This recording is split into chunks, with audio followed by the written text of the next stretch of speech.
This building may not be very familiar to you, but I'm sure that the magazines we make inside are. This is the home of Future Publishing, Europe's biggest publisher of computers magazines. My name's Steve Jarrett, and I'm the editor of one of those magazines, perhaps the best known of all, Amiga Format. Before we get down to business, perhaps you'd like to take a look inside.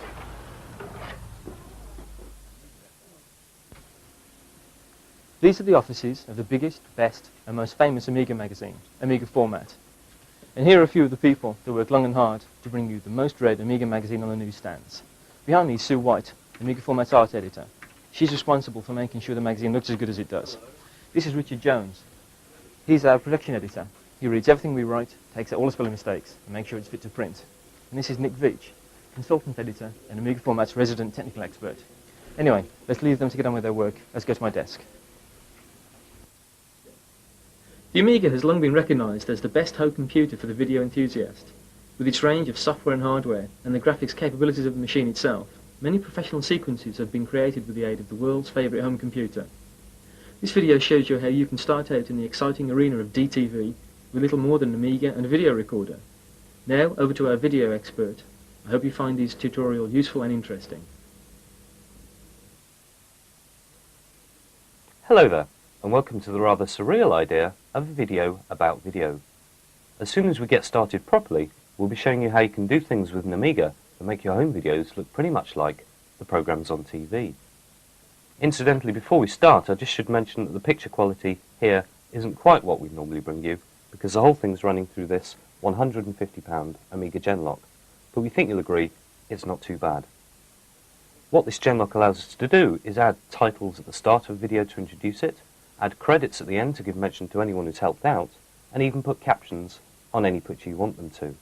All this will be no problem at all for you to do with just an Amiga and a simple video setup, and you might also want to try a hand at something rather more complicated, like special effects or animation.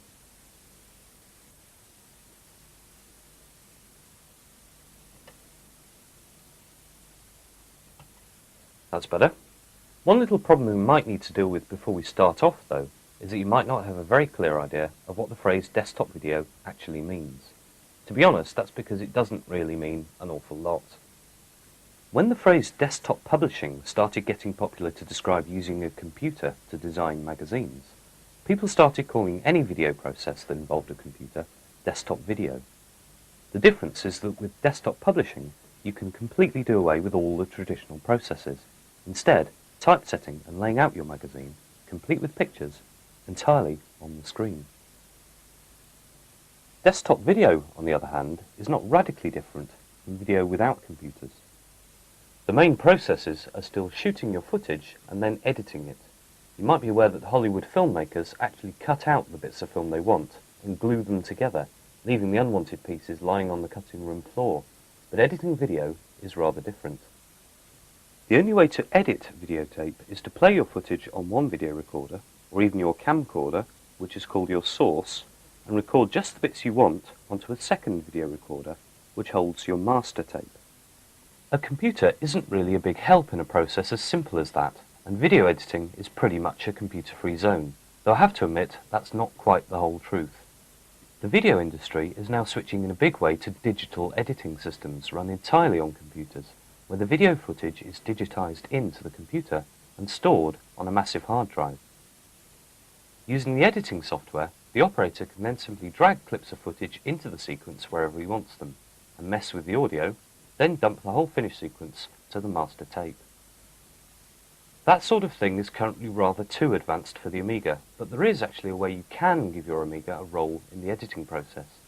Let's just explain a bit about how home editing works. The simplest way to edit is set your recording machine on pause, then play the piece you want on your source machine, and just start and stop recording to get the piece you want. That's really all editing is, just choosing the bits of footage you want and recording them. But doing it this way is a bit rough and ready, so it's called crash editing. You'll tend to get gaps each time you start and stop recording, so there is a better way. You can easily pop down to a specialist shop like Techno and buy an editing machine like this one. These range in price hugely, from just over £100 to around £1,000. Editing mixers will enable you to add fades from one shot to another, and also to dub sound, and even adds special effects like whizzing pictures around the screen. But probably the most important thing you ought to look for in an editing mixer is the ability to actually control your camcorder and video recorder when they're playing back or recording. To control the VCR or camcorder though, the edit machine has to be able to talk to the video players. So one thing you should bear in mind when you're choosing new equipment is connectability. For example, lots of Sony equipment uses a connection system called LANC, spelled L-A-N-C, which makes them very easy to connect up. And other manufacturers have adopted the same system. Panasonic use their own connection system, and so on. The advantage of having an edit mix that starts and stops both playback and recording is that the edits will be much less noticeable. You may know that television pictures run at 25 frames per second. That's 25 different pictures every second. A good edit controller will mean that your edits only take about 3 frames to complete, which is not totally perfect, but is not so noticeable as to be intrusive. To get any better, you'd have to be using professional broadcast quality equipment. You can also buy an Amiga package called Video Director, which does the same as an edit machine. It includes hardware to control the LANC-equipped player and has a programmable infrared remote control that can operate your recording VCR. And it also has software to help you edit a program easily. It's pretty good, it gives decent results, and it only costs about £80. Anyway, the point we were making before we digressed was that the main processes in video production are shooting the footage and editing it, and that desktop video doesn't really help with either. What the computer can do, however, is replace a whole lot of extra gadgetry. To do titles like this, at one time you would have had to buy a dedicated video captions generator, which would have been pretty expensive and yet not half as flexible as a computer, where control over style of lettering and colour is almost unlimited. You could also use graphics programs on a computer to create logos or intro animations, or a sequencer to compose music for your programs. And that's before you even start considering any video special effects you could do with the computer. So while it's not a key part of the video system, a computer can play a major role in video. More than that though, desktop video is about simplicity. The essence of DTV is DIY, you might say. That's because all you need for a basic desktop video setup is stuff you've probably got in your home already. A camcorder with which to shoot the footage, and that also acts as your source machine when you're editing, a VCR to record when you're editing, and an Amiga with software. There's only one extra bit of gadgetry that you won't already have, and that's this thing, a Genlock, which is used to mix together your Amiga's video output and the signal from your videotape. But we'll explain all about Genlocks shortly. The important thing for now is that you can get a decent Genlock for about £150, which means that might be the sum total of your initial investment in a desktop video system. Okay, so you should have a reasonable idea of what you're going to need to make your own video programs. It's pretty much down to a camcorder, a VCR, an Amiga, and a Genlock.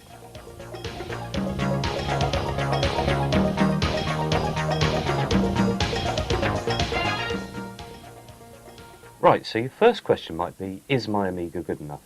Well, it very probably is, but certain models of Amiga have an advantage over other models when it comes to video work, and we'll just run through what those are. The Amiga 600 and 1200 both have the advantage of an extra type of video output on the back of the machine. This is the composite output, which gives a high quality signal of a kind that video equipment also uses. You might be aware that the Amiga's RGB video output gives a better quality signal if you're using a monitor, but Amiga RGB is no use at all to video equipment, so having one of these two machines with a composite output makes life a lot easier. And another thing that makes life a lot easier is the newer AGA chipset. The custom chipset that's in the A1200 and A4000 has a slightly different way of handling the colour palette, which means you can Genlock into any colour on the screen you wish. The older machines, like the A500 and A600, can only Genlock into one colour, the background colour, but we'll explain exactly how Genlocking works later on.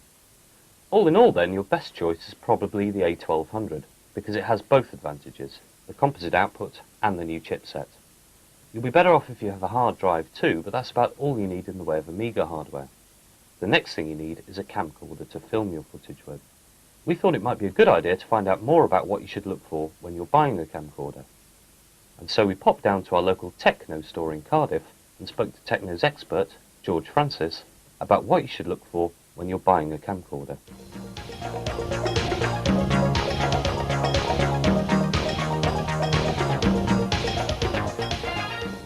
Well, I've popped down to the Techno store in Cardiff to talk to George Francis, who's from the Techno Professional department.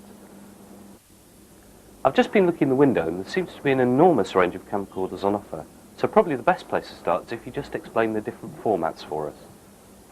First of all, we start with the VHS format, which is full-size cassette, just like domestic machines at home. You've got standard VHS and you've also got Super VHS, which is the high-resolution VHS format. Okay. Next, you have VHS-C, which is a compact-size VHS cassette, which then goes into an adapter, which can then be played back into a VHS machine at home. Okay. Then you go on to 8mm, which is the smallest of the three, but quite a bit of advantage on this is that you've got longer playing time. Also, the audio is much better on 8mm, and there's other differences as well, which, as I said before, we'll talk about later on. Okay, so that's the main three formats at the moment. You were telling me before that when someone comes into the shop, the advice you give them would depend on what they want to use a camcorder for. So could you give us some idea of that? Okay, first of all, this is a basic budget camcorder, very limited override, very limited specification. This is basically for an enthusiast who's not thinking about doing anything special in the future in forms of editing, etc. But basically wants a camera which will give them good picture quality, which is also user-friendly, with limited override. The family can use it easily, and also very, very good value for money. Okay. On this camera, basically you've got manual exposure on variable shutter speeds, etc. You've got date and time facility. All these overrides are actually programmed exposure, so the customer has naturally got to select the shutter speed or the aperture manually. It's all done for them automatically within the camera itself. This is an 8mm camera, which will allow you to record up to 90 minutes or even up to 120 minutes in standard play. Obviously that time would be doubled if you were using the camera in long play. On the camcorder itself as well, you've got full playback facility, built-in microphone, automatic zoom, and also autofocus. Okay, there's limited override on this camera compared to something else, which another one which is a larger specification and also in a different price point, which I'll show you later on. But I would say that this would be a sort of budget camera which I would recommend to an enthusiast who's not thinking about doing any editing in the future. This would cost about £495. What's next up in the range then?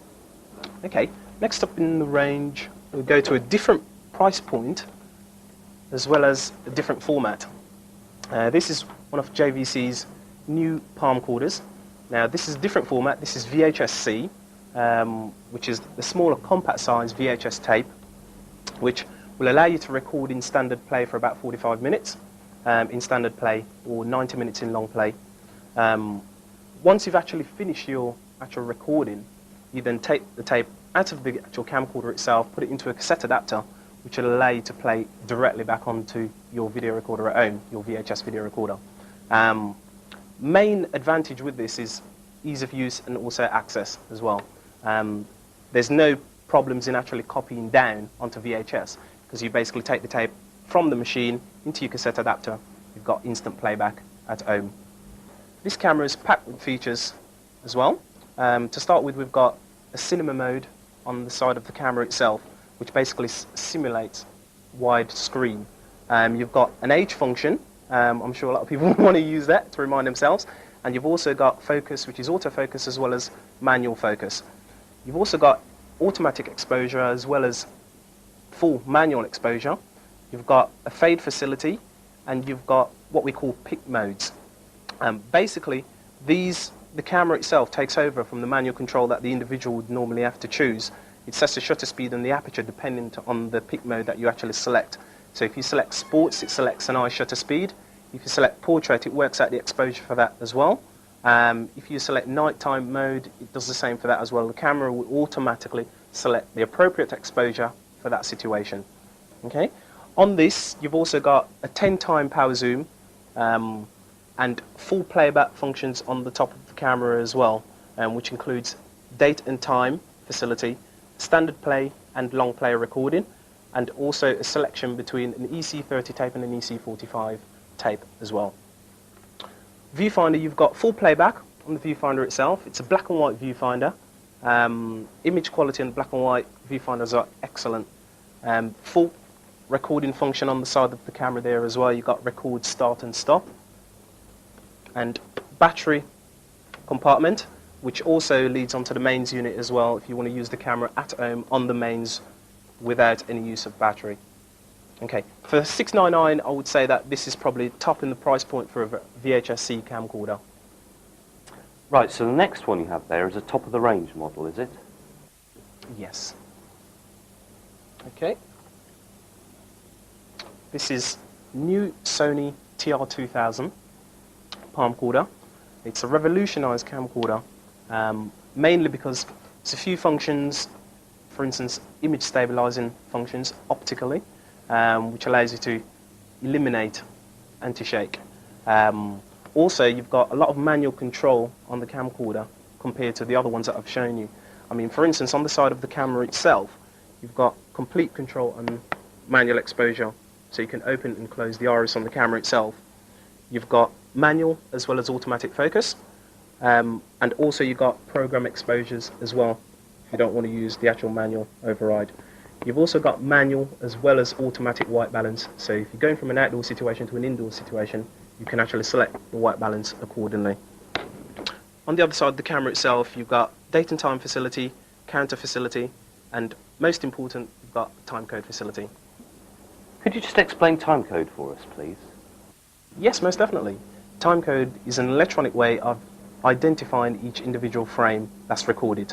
There's 25 frames per second on a recording, and what the camcorder will do is automatically identify each individual frame with an identity mark. Okay? Now, this is important when you're actually editing, because this will allow the end user to actually edit to a particular frame and actually identify that as being a start or an out point. Okay? This camera has also got a Sony protocol called a LANC terminal. Now, this can be connected to any Sony editor which has got that appropriate LANC terminal, or any third-party manufacturer, for instance, an Armor Cut, or any Videonics or video machine editor which is capable and has got that LANC terminal. Okay? Now, that will allow you to actually utilize the actual timecode function on the actual camcorder itself. So when you're actually editing, instead of getting hour, minutes, and seconds with no frame recognition, you will actually get hour, minutes, seconds, and frames. So when you're actually queuing the tape backwards or forwards, you can actually queue it to the appropriate frame to edit. So let's just review those points then. The most important features are probably timecode, manual focus, and manual exposure. So can you just explain manual focus for us? Manual focus can be very important if you're in a situation where you need to actually focus through glass or anything which has got reflective surface. Now, because of the actual mechanism, the actual focusing mechanism in the camcorders, what happens is if you point the camera directly to a subject which is mainly glass or mainly reflective surface, the camera will actually focus on the actual reflection on the glass itself. To eradicate this, you've got a manual focusing mechanism on the camera, which will allow you to eventually point the camera to the subject and focus through the glass or the reflective surface at an infinite point if necessary. The next important function on the camera itself is manual exposure. This is another very important manual override in order to increase and decrease the exposure for an individual subject. Now, let's take an example. If, say for instance, you were shooting a subject which was against a very large glass door and you had great amounts of sunlight coming in from behind that subject, what would happen is, in normal program exposure, the subject would be silhouetted against the background. Now, in order to actually bring that subject out and also the detail within that subject, you need manual exposure in order to increase the exposure on the subject and bring that subject out against the background. And how much would this top-end model be? This would cost $1,299, but for $1,299, you've got the flexibility of either using the camera in full program, so basically put your tape in, put your battery on, point and shoot, or you've got the flexibility of all the manual overrides on the camera where you can actually select your white balance automatically, select your shutter speed manually, and also open and close the iris at will. Okay, so for £1,299 you've got a camera which will do the same as, you know, a larger format camera within this sort of size and within this sort of price bracket. What sort of accessories will normally come with a camera?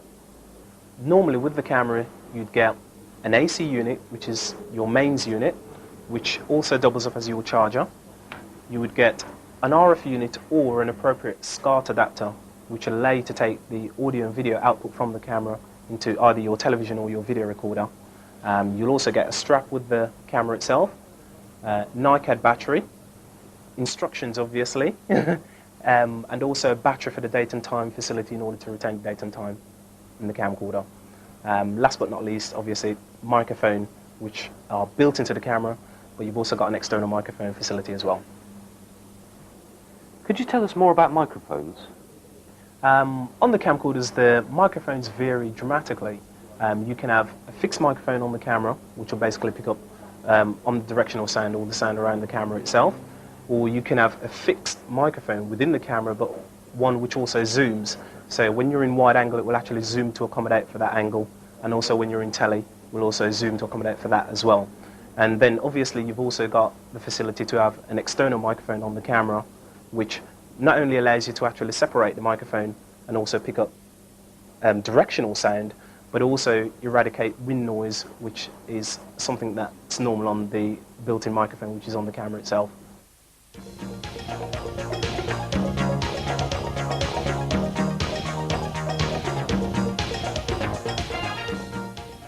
With an Amiga and a camcorder, the other main component in your simple home DTV setup is the VCR. And since you probably have a video recorder already, you're less likely to be choosing a new one. Just in case though, here's a couple of tips. First, remember that connectability. Look out for a LANC socket or similar controller compatibility that will help you connect to an edit machine. Second, modern 4-head VCRs that have perfect freeze frame are bound to give a cleaner edit. And thirdly, a jog shuttle control, which imitates the control system used by professional studio machines, will make it much easier to whiz around your tape. Stereo sound might be nice, and an audio dub facility will give you more options when it comes to putting a soundtrack down. And one last thing that would be an excellent idea is SVHS compatibility, just so long as you have it on your camcorder and your television as well. We haven't explained SVHS yet, so let's just briefly mention what it is. The S stands for Super, and Super VHS is an improved version of the ordinary VHS system, which gives better quality for a couple of reasons.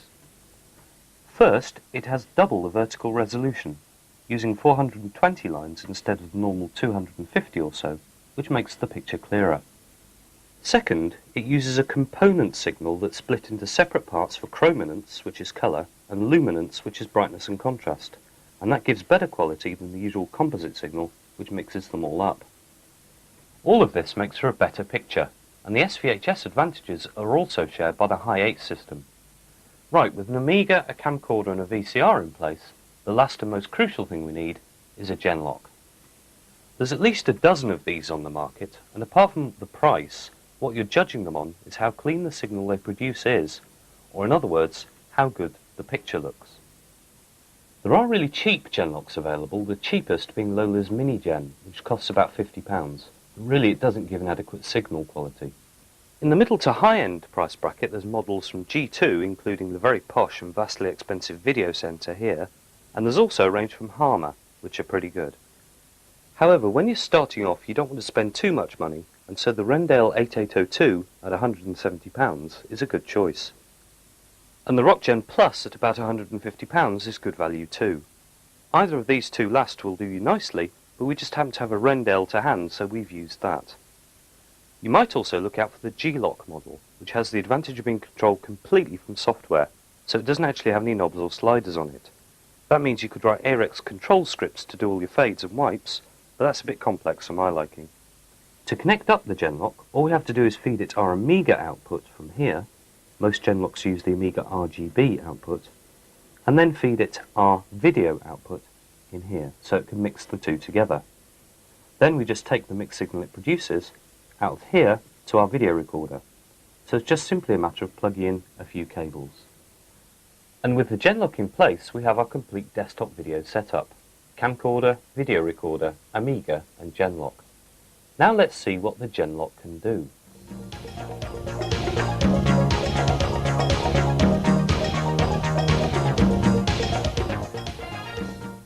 thing you'll love about Genlocks is how simple it all is. Once you've got your Genlock, you can lock your video picture into any single colour on the Amiga screen. Just to show you how that works, here we go with locking our picture into the workbench screen. If you've ever seen the chart show on ITV incidentally, this is exactly what they do. They put all their messages into little windows on a colourful workbench screen, and then Genlock their music videos into the whole lot. Easy, eh? A paint program like Personal Paint or Deluxe Paint is probably a better idea though, and you're bound to have one or the other, so try loading it up now and typing something on the screen. Remember that you can change the font you want to use, and if you have any colour fonts, you can also use those. You can also change the colour of the type on the screen, and if you want to, you can pick up your type as a brush and position it anywhere around the screen. You can also, if you wish, resize the type.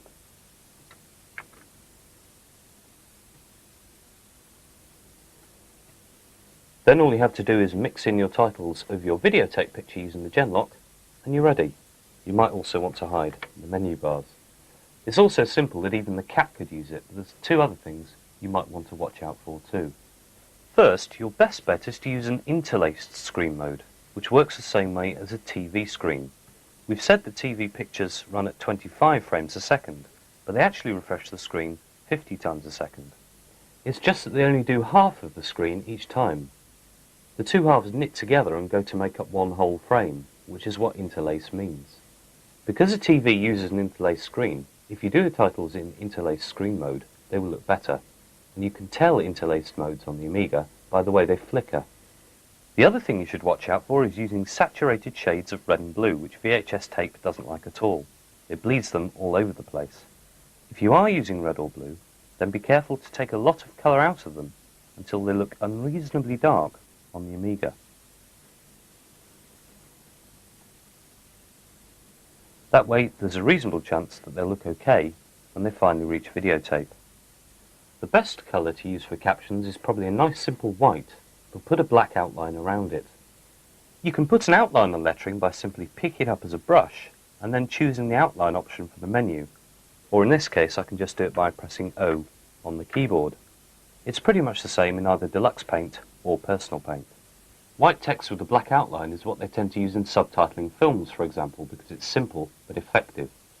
If in doubt, make your lettering larger rather than smaller, because there's no point having titles that people can't read on the screen, but do bear in mind that you don't want to cover up faces, and perhaps make allowances for this when filming. One other thing you could do is put titles on a coloured bar, though again, watch out for those reds and blues that VHS tape doesn't like.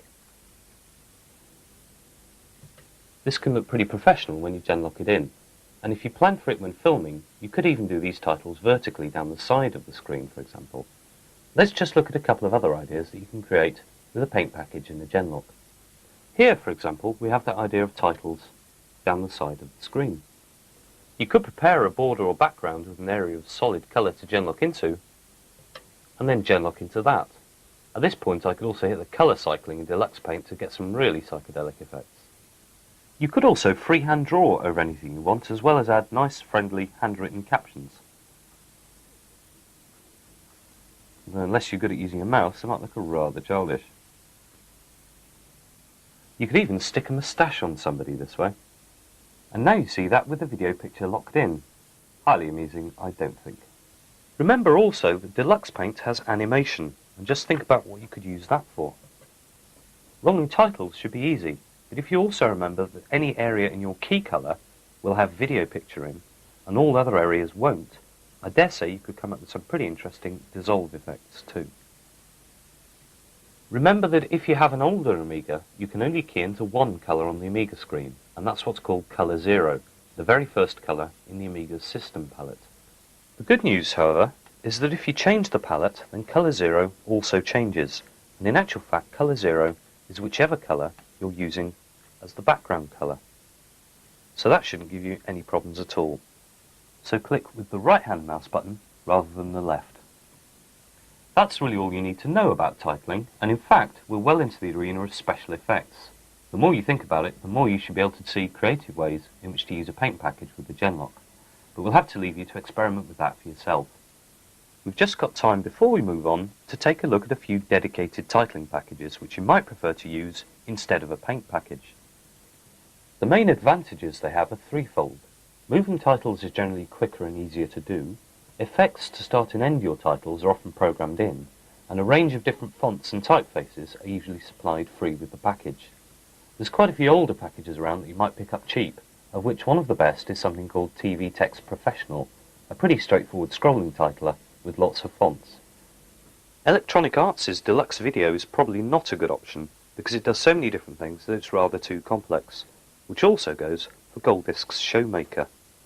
ZVP's Video Studio includes interesting extras like a time clock and colour bars, but it's very, very old. You're better off looking for a nice, simple, straightforward titler. The big alternative scroller only costs £20 and was created by a video company who are active in Amiga Video. It simply produces scrolling text, which is nice and easy. Roll'em is like a flashier version of the same thing, and it isn't too bad. But really, the best bet would have to be a program called Scala. Scala is very easy to use and comes with lots of really attractive typefaces and loads of nice clip art. But best of all, there's a version of it designed especially for home video use called Scala HVT, which stands for Home Video Titler. It costs only £49 and would definitely be our recommendation. So there we go. Remember, you can use your paint package for titling, though animated moving titles might be rather more tricky, or you can choose a dedicated titling program. Either way, it's a good idea to become a collector of fonts, so that you have a nice wide choice of lettering, and there's a lot of good fonts available in the public domain.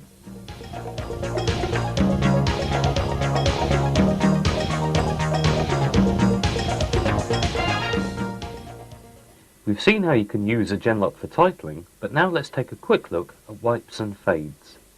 The Rendale Genlock we're using has just one knob on it and also a number of switches. When I have it switched to foreground, the knob will fade in the Amiga image Genlocked over the video. If, however, I switch to Amiga only, the fader can now be used to fade in the Amiga picture completely over the video image. A more sophisticated Genlock might have sliders to help you fade the mixed picture to black or from black, and it might also have some special transitions and wipes built in to help you move from one picture to another. Alternatively, you might find that buying an edit controller with effects built in is a good idea. Just briefly, let's cover what the terms mean. A fade is generally just to black and perhaps back again. A dissolve tends to be a slow blend from one picture to another, and a wipe is a fast-moving change from one picture to another. You'll also find that a mixer might have some clever things programmed in, like a multiple picture mode, which is all a bit much, really. One thing that you might find helps you imitate some of the flashiest effects is to get a video digitizer, which you can use to capture a static image from your video. You can then go to town on it in a paint package, doing anything from zooming it in so it pixelizes and looks all blocky, to wrapping it around a ball and bouncing it off the screen. It's all rather silly really, but it could be effective if you want to show off a little. That's all very much up to you, though I would advise you to use fancy dissolves and wipes as little as possible. Right, we've got something new to look at now, and that's the very clever idea of chroma keying. Whereas a Genlock mixes a video picture into a flat area of colour on the Amiga screen, a chroma key does pretty much the opposite. Get a video picture with a flat area of colour, and you can mix in Amiga graphics, or even a completely different video picture. It's the famous technique that's used to make Superman appear to fly over New York or to put Michael Fish on top of the weather map. All you have to do is stand your weatherman in front of a blue screen and then chroma key the picture of the map into the solid blue colour. You might think it needs expensive equipment to do this, but it's not so. Incidentally, the reason I was wearing a completely different shirt in that last shot is because this colour is far too close to the background colour we were using, and I'd have had a weather map all over my shirt. Right, the gadget we've got here is Roctet's chroma key device for the Amiga, which costs only about £150. You can use this to key Amiga graphics into either a flat area of colour, or, as we've described, you can key the Amiga screen into an area of a certain brightness, which is called luminance keying. I can't really show you how to use it because it's just as simple as the Genlock. All you have to do is hook up to the right cables on the back and start using it. The important thing for now is knowing it's there for you to use if you fancy trying it, and that it's really not difficult to use at all. The next thing we really need to cover is sound.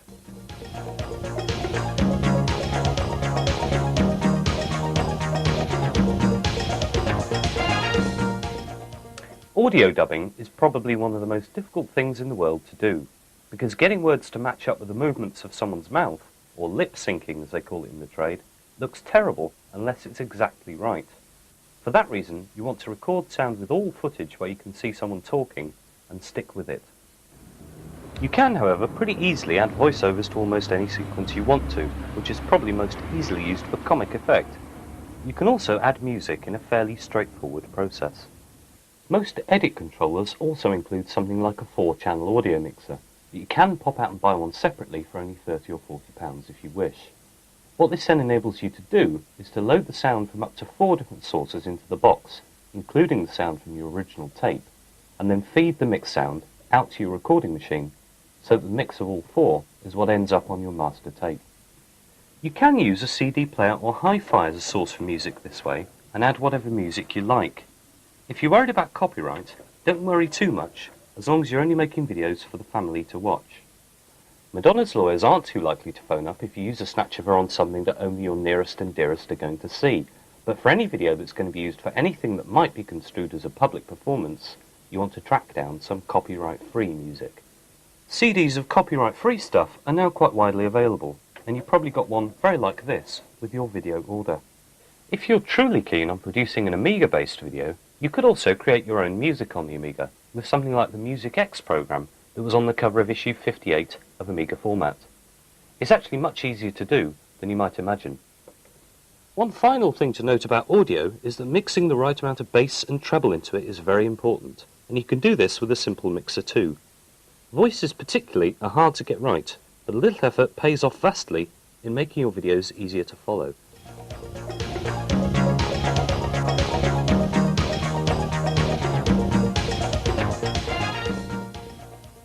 The basic pattern of most films, TV programs and videos is pretty straightforward. Title sequence at the start, program in the middle, credits at the end. And of course your Amiga and Genlock will help you with the titles and the end credits. No mysteries there. If you're just editing together your holiday footage or a wedding video, then you should find it pretty straightforward because you'll have shot the footage in a linear way, and so you can simply put it together in order, in which case the linear time structure holds it all together. You could also add captions to reinforce the sense of events happening in a particular order. If you're trying to shoot a scripted piece from scratch, however, you'll need to take a little more care. First, start not with the whole script, but with an outline, a synopsis of what you want in the script. When you're happy with that, you can move on to the finished script.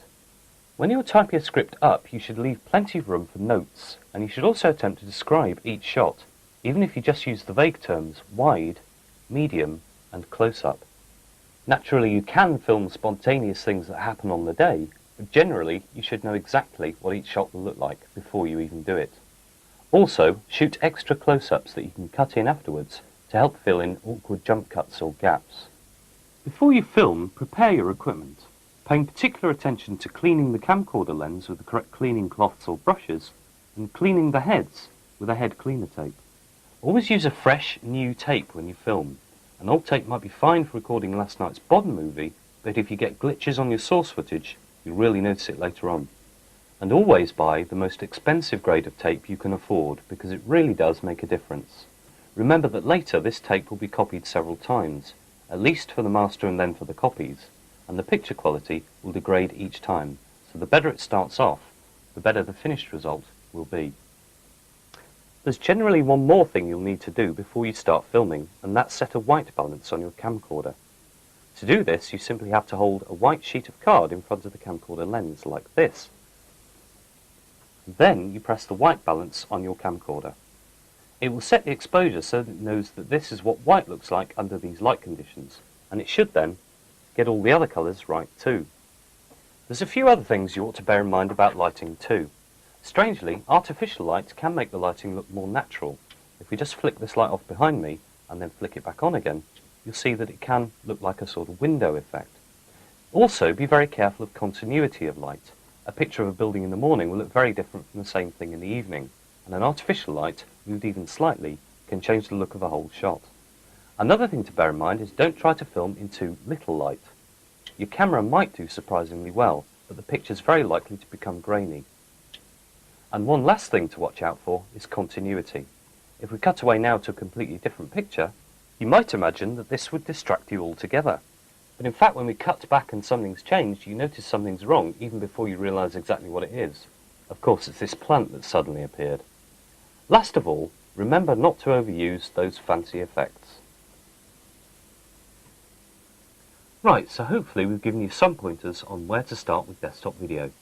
I'm afraid that's all we have time for on this tape, but I'm sure there's more than enough there for you to try your hand at least at genlocking and get some pretty exciting results.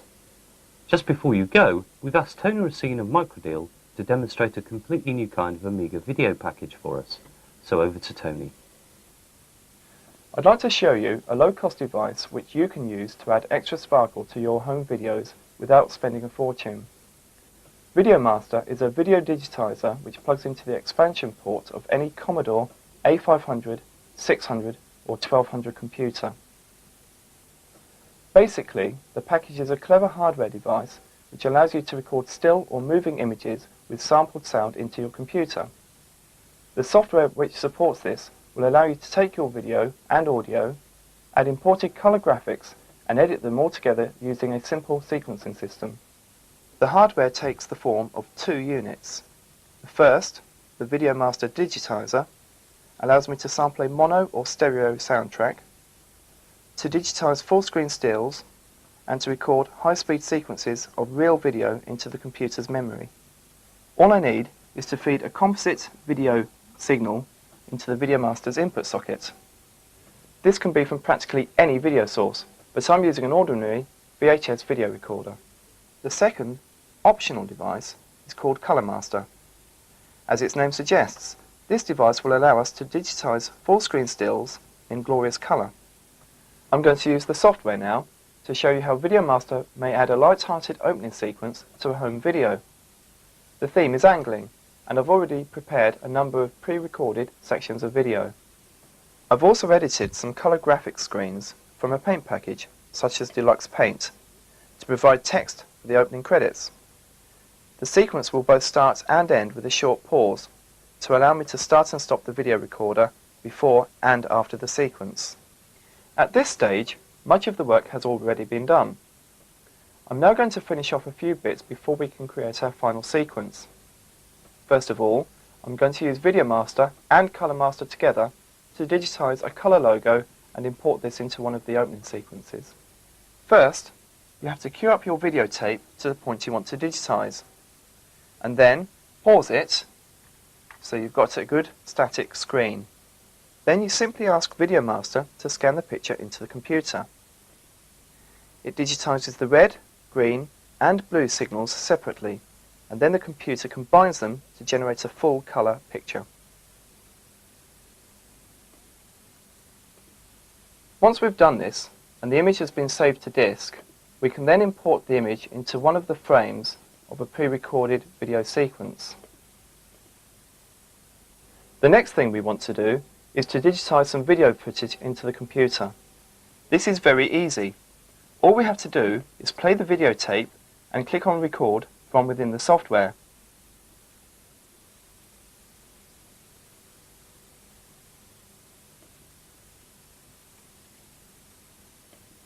Once we have the video clip in the machine, we can then use facilities within the software to crop off the start and end.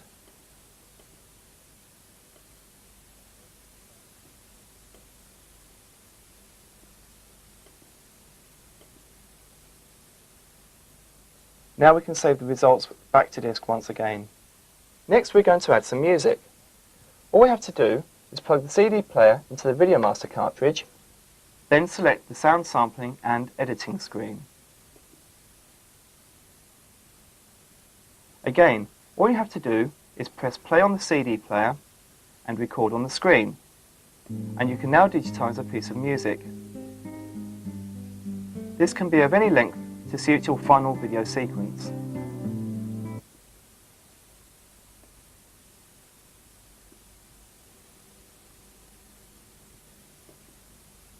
As we did with the video, we can also crop whichever bits of sound we don't require. And we can also add extra effects such as fade in and fade out at the start and end of the sample.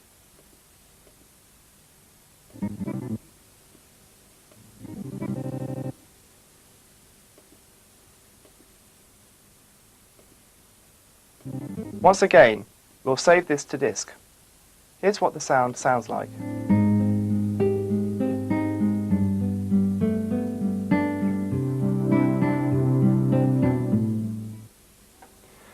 Now that we have all of the ingredients, we can edit the new pieces into our opening sequence.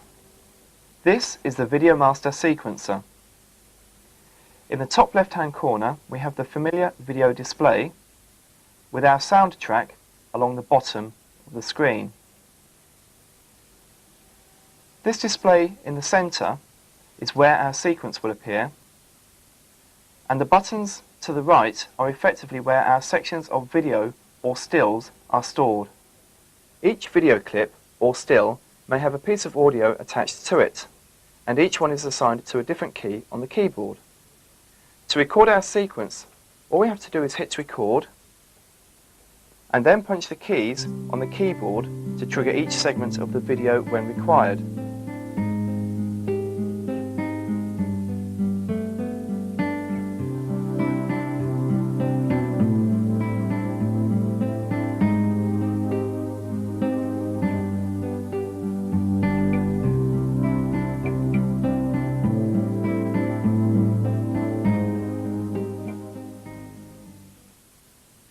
When you've finished recording, you can play back your sequence, but for the final version that you want to put on your working videotape, you won't want to see all of the VideoMaster gadgetry. What you do is use the VideoPlay software provided with the package to turn your finished sequence into a standalone video production. And you can either have it played at quarter screen, as before, or at the full size, or with a picture-in-picture mode, you can have it big and small at the same time.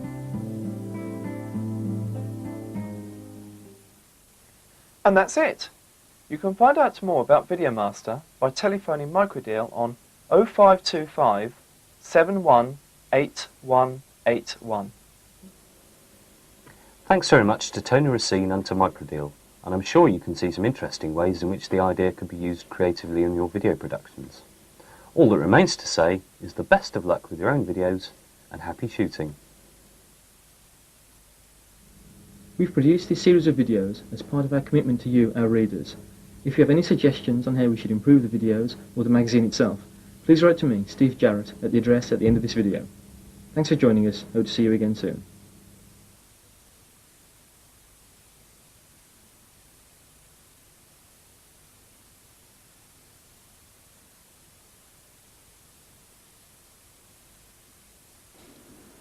Additional videos in the Amiga format range include Personal Paint, an introduction to the A1200, A1200 hard drives, upgrading your machine, Music X, Multimedia, Desktop Video Volume 1, Desktop Video Volume 2, and finally the Amiga Format Guide to Clarissa.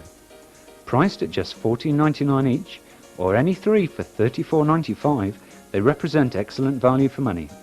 For further details, contact BVG at the address given at the end of this video.